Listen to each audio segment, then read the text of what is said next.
welcome back. In the last lesson on integration, we discussed how to the most important formula in integration for a rational expression. How if the numerator is the exact derivative of the denominator, then when you integrate, you get log of the denominator, right? But then, what if sometimes it looks as though the numerator is not the exact derivative of the denominator, but still you will be able to apply this formula. For example, you see, to do that, I need to go back to a bit of algebra. Oh, by the way, my name is Susalai Mohana. I have taught A-level maths for a long time. I'm just using these lessons to help you revise and prepare for your A-level exam in addition to what you learn in the class. It's not on its own. Thank you.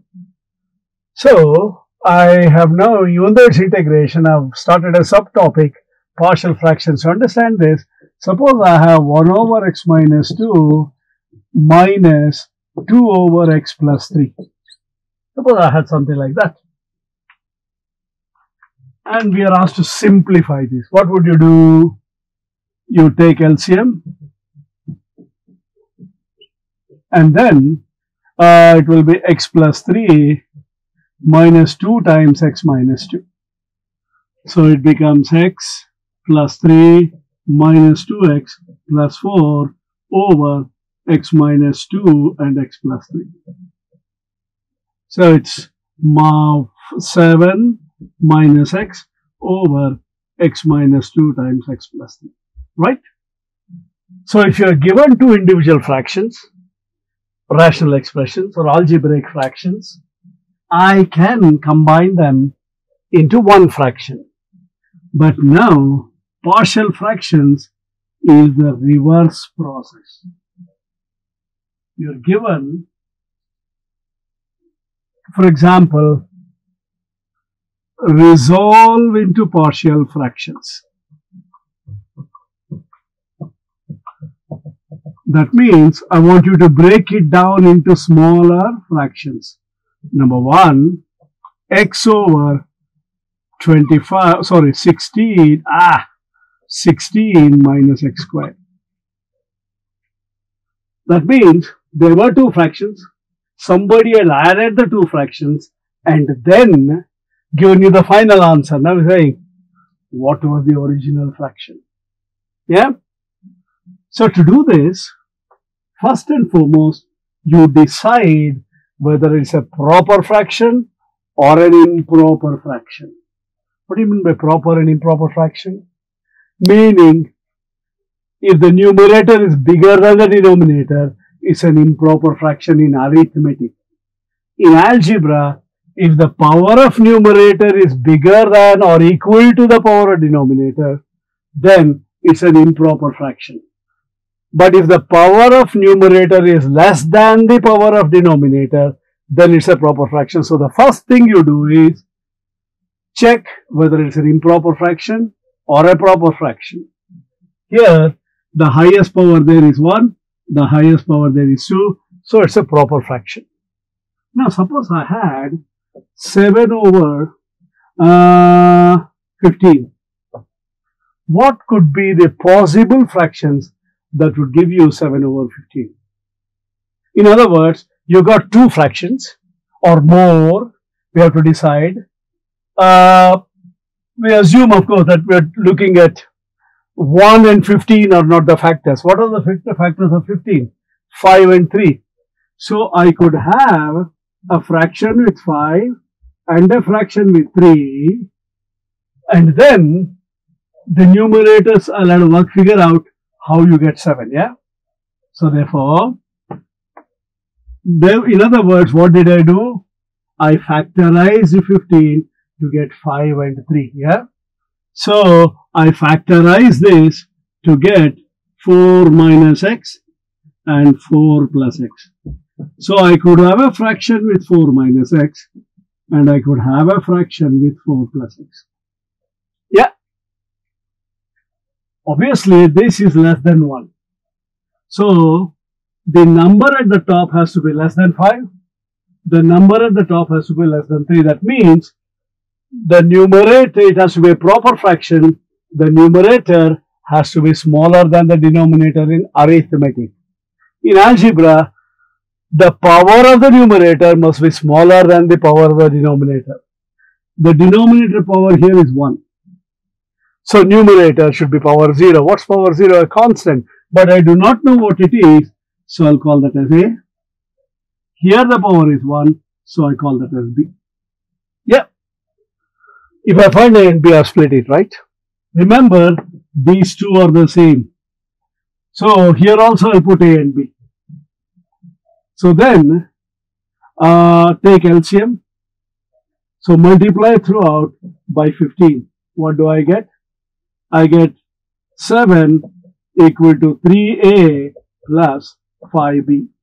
You figure out some numbers that will give you, of course, there will be so many possibilities, but in algebra there will be only one possibility. Of course, here it could be A could be 1 and B could be 4/5.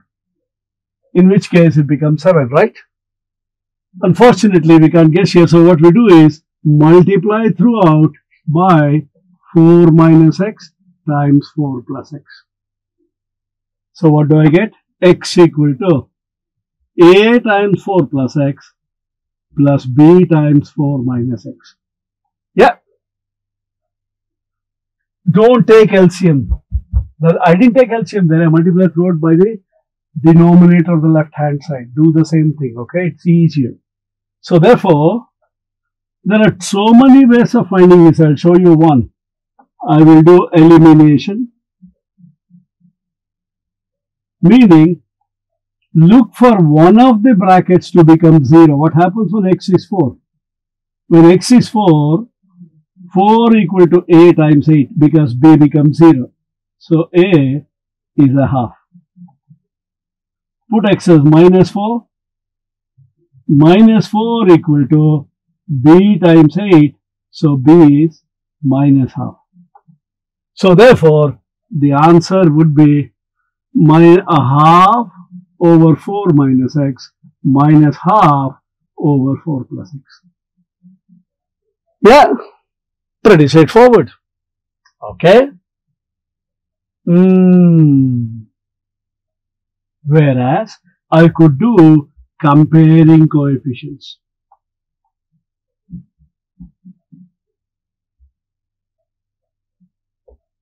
How do I compare coefficients? Look, this is 0 plus x here. So x equal to 4a plus 4b plus x times a minus b. When you compare coefficients of x, a minus b must be 1, 4a plus 4b must be 0, or a plus b must be 0. When you add, you get 0, then opposite. When you subtract, you get 1. So 1 and minus half, half and minus half. Or add the two, I get 2a equal to 1, a equal to half, b equal to minus half. I can do right. So this way of expressing a given rational expression in terms of smaller expressions is the method of partial fraction. I went over all the rules. Rule number 1, check whether it's a proper fraction. If not, I'll take an example to show you what to do. Next, factorize the denominator. Write the question as a number of fractions, each with one factor. The power of each numerator is 1 less than the denominator. Then multiply throughout by the denominator of the question. You get an identity. Either you use elimination or you use substitution to solve. Okay? Good. And what has this got to do with integration? We shall see later. First, let's get a hang of this. So I'll take other examples. Of course, I don't want to write all the rules here. When I give you the handout, you'll have all the rules. So those who are interested in knowing the rules can check the handout. Okay? For example, I had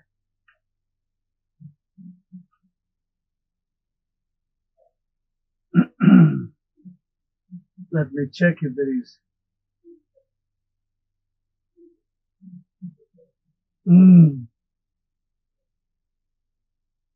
I want to get a fraction where the power in the numerator is bigger. Okay. X squared minus 7 over x minus 2 and x plus 1. Now, what the first rule I told you? Compare the highest power in the denominator with the highest power in the numerator. If the numerator is equal to or bigger than if the highest power of the numerator is equal to or bigger than the highest power of the denominator, meaning if the degree of polynomial in the numerator is more than or equal to the degree of the polynomial in the denominator, it's an improper fraction. Let's go, it's all basic arithmetic. Suppose you are 17 over 8, what would you do? It's an improper fraction, so you write it as 2 plus 1 over 8. I've got a whole number and a proper fraction. The same rule applies here. So this is x squared minus 7 over x squared minus x minus 2. Do division. X squared plus 0x minus 7, x squared minus x minus 2. 1. X squared minus x minus 2. So I get plus x minus 5. So it becomes 1 plus x minus 5 over x minus 2 times x plus 1. So therefore, if it is an improper fraction, in fact the powers are equal, it could be x cube, in which case you might get 2x plus 3 or whatever it is. In other words, if the power of the numerator is more than that of the denominator, or the power of numerator is equal to that of the denominator, you always divide first. Once you divide, you write it as quotient plus remainder or denominator, and then you resolve this into partial fractions. You understand that so far? Good. So therefore I can rub off all these. So I know it is 1 plus something. 1 plus. I will take this now. I am not interested anymore because in the whole fraction, because I have already done this, right? So the new question is, let me write the question. X squared minus 7 over x minus 2 times x plus 1 equal to, I have to now resolve, look, this is a proper fraction. The denominator has been factorized for you. So one denominator is x minus 2, another denominator is x plus 1. Always put 3 lines if possible. 2 they will accept, but it's an identity. So to be precise, it has to be 3. Equivalent to, identical to. So this is x minus 2 is power 1. So it's a p, that's a power 1, that's a q. Multiply throughout by that. You don't have to show it, I am just showing you, that's all. So I get x minus 5 equal to p times x plus 1 plus q times x minus 2. You can compare coefficients. I will do it in some other cases, but if it is a simple one like this, my advice to you would be eliminate. So put x equal to minus 1. Minus 1 minus 5 is minus 6 equal to minus 3q. So q is 2. Put x equal to 2. Minus 3 equal to 3p. P equal to minus 1. So this is minus 1 and that is 2. So 2 over x plus 1 minus 1 over x minus. Because I already written a plus, I wrote the positive term first. Do you understand that? Very good. But then, I purposely took that number 8. There is a reason why I took that number 8. So, in other words, I need to find fractions that add up to 1 over 8. The LCM is 8. What could be the possible fractions? I could have an 8 because 8 is 2 cube. I could have a 4. Remember, to get LCM is 8, I could have 8, 4 and 2, isn't it? So I will have something with a 2 cube, something with a 2 squared, something with a 2 power 1. Only then I get 8. In other words, if you have a repeated factor, you must take into account every possible fraction. Yeah? Then how do we do this in algebra? Whatever you did in arithmetic, the same thing we're transferring. 5x plus 4 over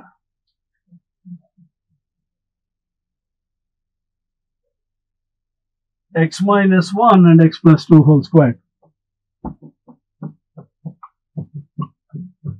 Let me take another example. Suppose I had 17 over 48.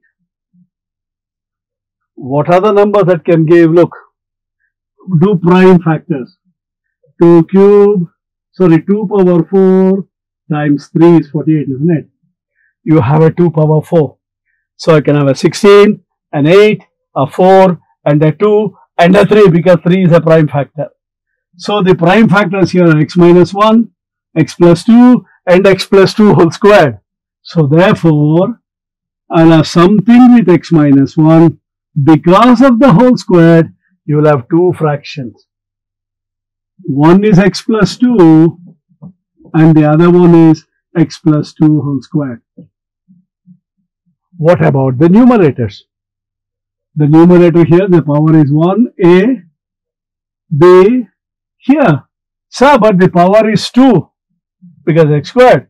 So don't you think it should be a linear expression? No. You look at the basic factor. Can you factorize this?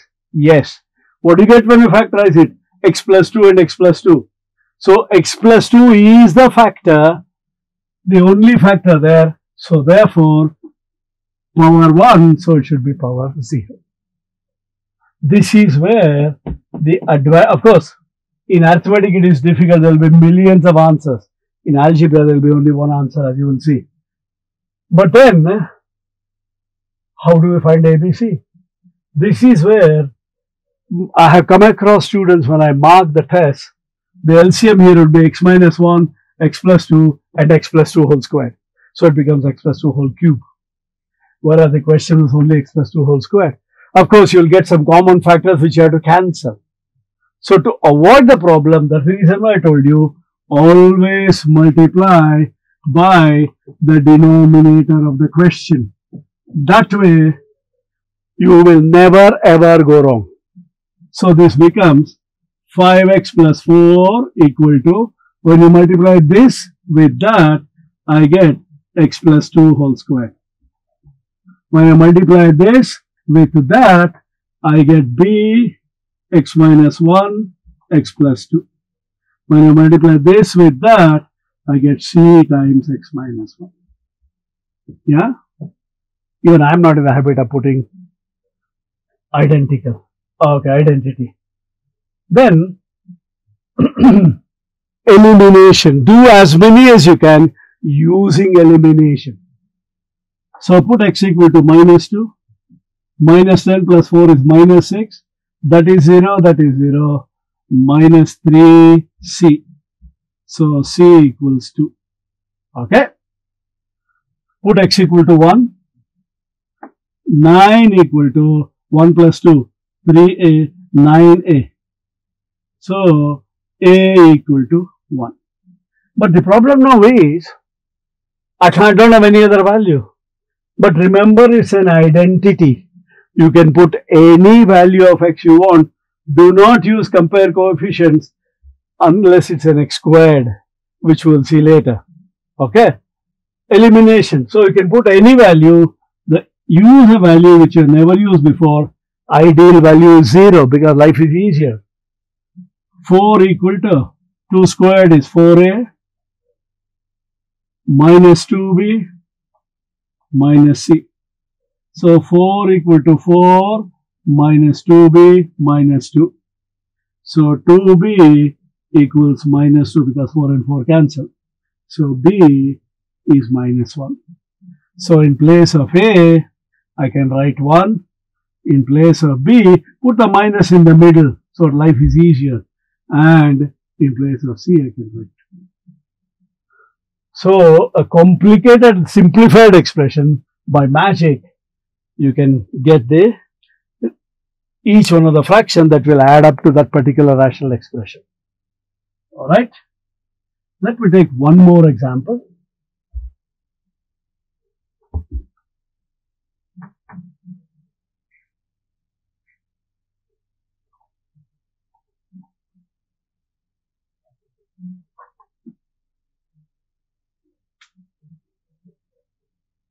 X power 4, is it number 4? I think so. X power 4 plus 3x minus 1 over x plus 2 times x minus 1 whole square. Straight away. So something over x plus 2 plus something over x minus 1 plus something over x minus 1 whole square. I don't know about Cambridge, OCR or AQA, but in edXL generally they tell you ABC. But, am I correct? This is what I have seen in the tests. Students tend to forget the fundamental rule. It must be a proper fraction. What is the power, highest power here? X squared. And x makes it x cube. What do you have there? Power 4. The numerator is of a higher degree when compared to the denominator. So first you divide. Do not forget that. So therefore, first that is wrong. The moment you do it, you go wrong. So it is x plus 2 times x squared minus 2x plus 1, which is x cubed minus 2x squared plus x plus 2x squared minus 4x plus 2. So it is x cubed, is that correct? X cubed minus 2x squared plus x plus 2x squared minus 4x plus 2. Yeah, there you go, minus 3x plus 2. So you're dividing x power 4 plus 3x plus 1 by x cube minus 3x plus 2.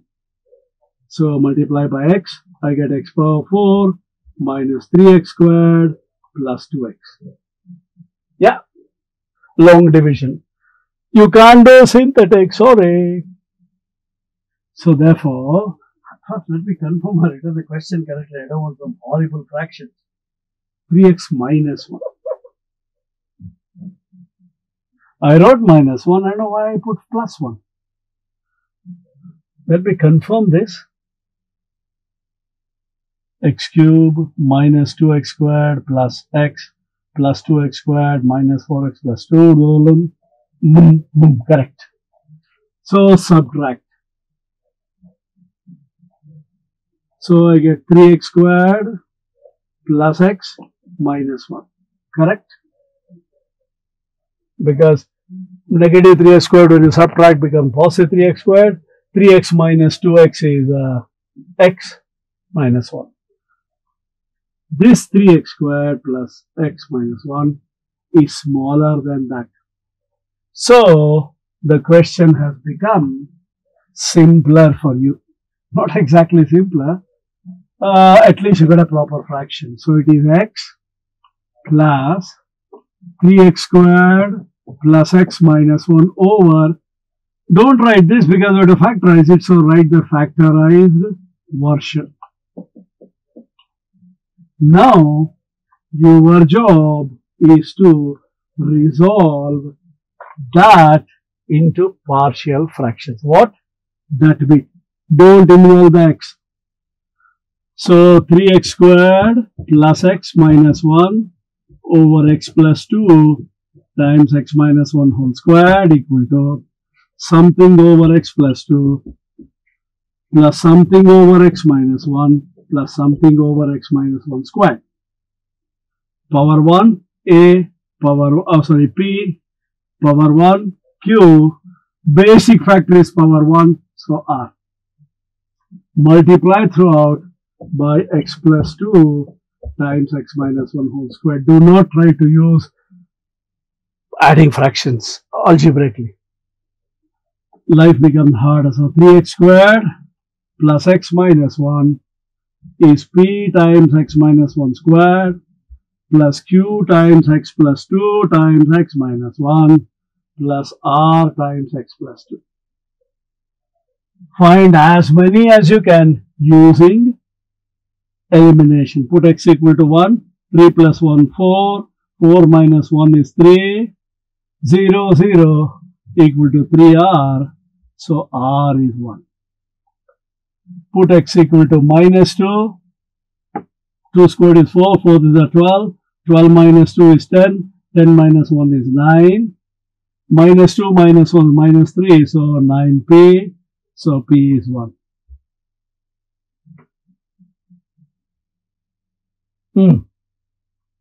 Okay. You can put x as 10,442. It doesn't make a difference. Because it's an identity, it doesn't matter what you put. But use a sensible value. I can't use 1 and minus 2. I can use minus 1. But 0 is easiest. Only when you can't use 0, think about the number. Put x as 0. Minus 1 equal to p minus 2q plus 2r.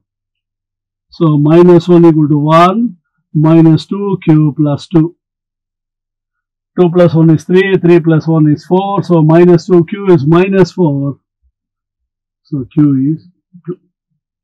So it is x plus 1 over x plus 2 plus 2 over x minus 1 plus 1 over x minus 1 the square.